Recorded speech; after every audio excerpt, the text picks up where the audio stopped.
Straight to the assign line next. Camera 2, can I have camera 2 next, please? Stand by on OS 7. Coming to assign 2. Can I have the OS for the studio, please? Okay, everything's sounding good. Mixing to camera 3.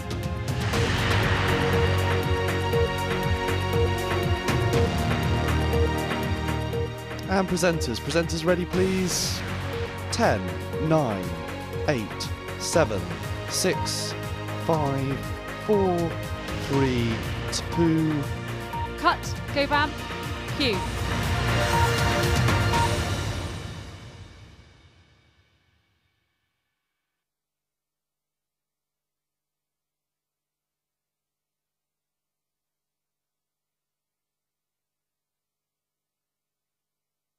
Hello and welcome to Marlborough BBC News School Report. I'm Zana. And I'm Max, and coming up today we have bombing in Israel and Libya.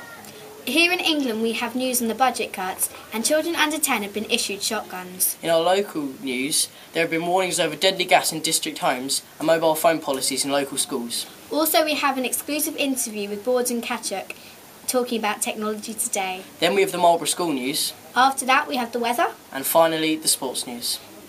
Now over to Helena and Zoe with the international news.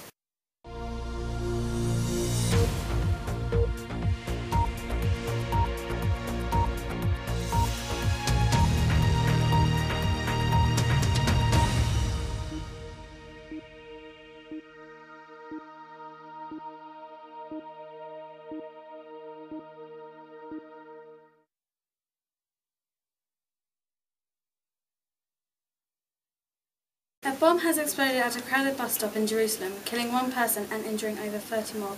The city suffered many bus bombings between 2000 and 2004, but the attacks have stopped in recent years. Israeli police claim the bomb was left in a bag by the side of the road near the central bus stop.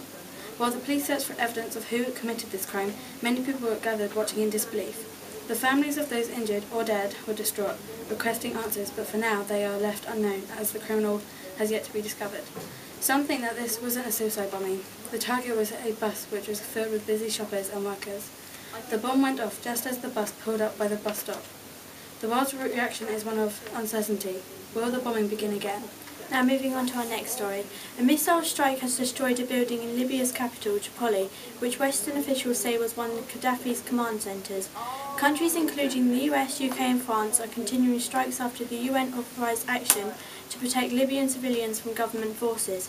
Many people are beginning to blame social networking for this catastrophe, as many of the rebels began discussing the issues about the government over Facebook and Twitter. More recently, Gaddafi has been fighting a rebellion that broke out last month. A Libyan official said that 64 people have been killed in the strikes at the weekend, but this number may not be certain. US and UK officials have said that targeting Gaddafi is not allowed under the UN resolution. Now over to Ben and Ellis from the National News. The budget was announced yesterday, with fuel prices dropping by 1p rather than increasing by 5p. Figures published yesterday show inflation at 5.5%, the biggest yearly living increase since 1991. The growth forecast has dropped, which is bad news because the economy is not growing as fast as first thought. The Chancellor introduced a $2 billion tax on oil companies to make up for money lost on fuel duty. People are worried that oil companies may have to increase prices to pay for the tax. The spike in inflation is being blamed on January's rise in VAT from 17.5% to 20%. This has increased the cost of fuel and clothes. The biggest problem facing families is that the cost of essential items is rising. For millions, the biggest battle is finding the money to fill up their car. The average price of fuel has never been higher. The price has gone up £11 in the last year.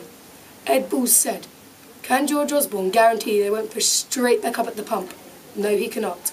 Over to you, Ben. Children under 10 issued shotguns. Certificates for shotguns have been given to 13 10-year-olds. The figures from BBC News say the youngest person to have a shotgun is only the age of 7. The Association of Chief Police Officers suggested banning shotguns from under 10-year-olds. That was last year. However, the British Association for Shooting and Conservation says children use shotguns for sports activities. 7,071 licences were issued to under 18-year-olds between 2008 and 2010. The most licences for shotguns given was Devon and Cornwall with 418, and then West Mercia followed them with 346 and Norfolk 324. Over to Bethany and Hannah with the local news. This is the local news. Warning over deadly gas in district homes. Scientists have warned that up to an estimated 150 homes in St Albans could have excessive levels of radon, a colourless and radioactive gas that is the second largest cause of lung cancer. According to the Health Protection Agency, the source of radon is the ground beneath the home in the soil. The gas seeps into buildings from tiny amounts of uranium that are present in all rocks and soils. During surveys, radon detectors were placed in the living area and a bedroom for 3 months.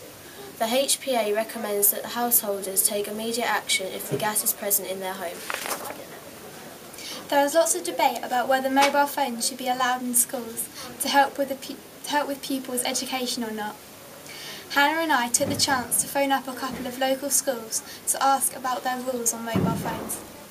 In St Albans, there are contrasts between schools who are reasonable with allowing mobile phones and some that are not.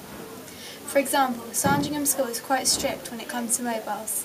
They are not allowed at all, even in their bags, while Verulam allow phones in students' bags but not out in lessons. A few weeks ago, 2 Year 8 students, Jack and Sean, interviewed Borden from The Apprentice about the mobile phone policies. Here's a taster of what happened. We are very fortunate today to have Borden Kachuk, Chief Executive of a company that provides ICT services to education and the public sector, to give us his views. Good morning, Mr. Kachuk, and thank you for giving us your time. Morning, Sean. Now, firstly, do you think that your education could have benefited from the use of mobile devices in school, and if so, how? Well, I think it definitely could have used, I think anyone, but actually anyone from any era. I mean, as technology changes, one of the good things about technology is that, you know, it's in education. So, whereas mobile phones today and smartphones have got something to offer, they're just going to get better and better and better, and I think definitely my education would have helped by it, and I think future generations will have even better opportunities, and you'll look back when you get to my age at these products and think, oh, they were so primitive compared to what they've got now. What problems could arise due to the use of mobile devices in schools, and how do you think we could combat these? Well, I think one of the big threats, which is a positive and a negative, is social media, and I think things like Facebook and Twitter and all these things that are distracted away from the learning process or the education, and where they become personal, providing that social policy or acceptable use policies in place, and and guys like you and your friends use them sensibly. Hello and welcome to the BBC News School Report. This is Marlborough School. On the 18th of March 2011, Marlborough School students did something funny for money. They were asked to dress up as a hero or villain and pay £1 per person for comic relief. The day was very fun and successful, and the students enjoyed a performance from the gifted and talented drama students. Comic relief is a lovely way to raise money for the less fortunate, and this year Great Britain raised a massive £74,360,207. We interviewed Miss Mason, who organised the day. Do you think the day was a success? She said, yes, we had a school target of 1,300 and we got very close. There were 8 statues and a live band. How much money did we raise? We raised £1,295. What did you think of the charity review? It was very enjoyable, and it was especially good because it was mainly pupils taking part. It was also very funny. Romeo and Juliet. The next story is a production of Romeo and Juliet, showing on Tuesday, Wednesday, Thursday and Friday next week. We are very excited for the actors and cannot wait to see it. We interviewed Mr. Griggs, the director of the performance. How are the rehearsals coming along? He said, it's coming along very slowly and it's quite difficult. Some of the children are worried about their lines, but apart from that we are very excited. How do you think the performance will go? I think it will go brilliantly. We have twisted the original version, adding new characters and scenes. We have lots of stage combat and special effects. What are you finding difficult about it so far? There's not enough time to rehearse as we would have liked, but it will be good, so come along. That's all for the Melbourne News. Next is the weather. Hello and welcome to the weather forecast for today. I'm Maisie. And I'm Ellie. Here in St Albans the sun is shining. There are some clouds but generally blue skies. By 3 o'clock it should be hotter, around 15 degrees Celsius. Down in London it will reach temperatures of 17 degrees by 3 o'clock.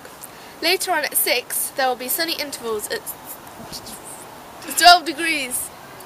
Tonight in St Albans there will be clear skies and it will be getting colder at 6 degrees, leading to tomorrow morning where it will be misty at 6 o'clock. And it will be colder than tonight at just 4 degrees. And in London it will be partly cloudy at only 8 degrees, leading to mist tomorrow morning at 6 o'clock. Thank you for listening. Sport now with James and Lewis. An update on England's sport double this Saturday when the England football team, who take on Wales in their Euro 2012 qualifying match, are looking to qualify for the very hopeful winning of the European Cup. Wales did have a lot of confidence ahead of this game, but this may have been decreased as their star player Gareth Bale is ruled out of the match with a hamstring injury. Also, the England cricket squad face a tough game against Sri Lanka in the ICC Cricket World Cup quarter-finals because of an India win over the West Indies. This will be a tough match for recent Sri Lanka form in previous matches. Other news now, and the Formula 1 campaign kicks off at the weekend in Australia. Teams such as McLaren, Ferrari and Red Bull want to start the racing season with a hopeful 1-2 finish from their drivers. English drivers Lewis Hamilton and Jenson Button have high hopes for the upcoming season and are aiming for little crashes after the numerous times last season which may have cost them the title. Thank you to our reporters, and finally on to our last story, the royal wedding. The wedding between Prince William and Kate Middleton is taking place next month on the 29th of April. The wedding will be able to be viewed from all homes, and the 29th of April has now been turned into a bank holiday. Thank you for watching and good night.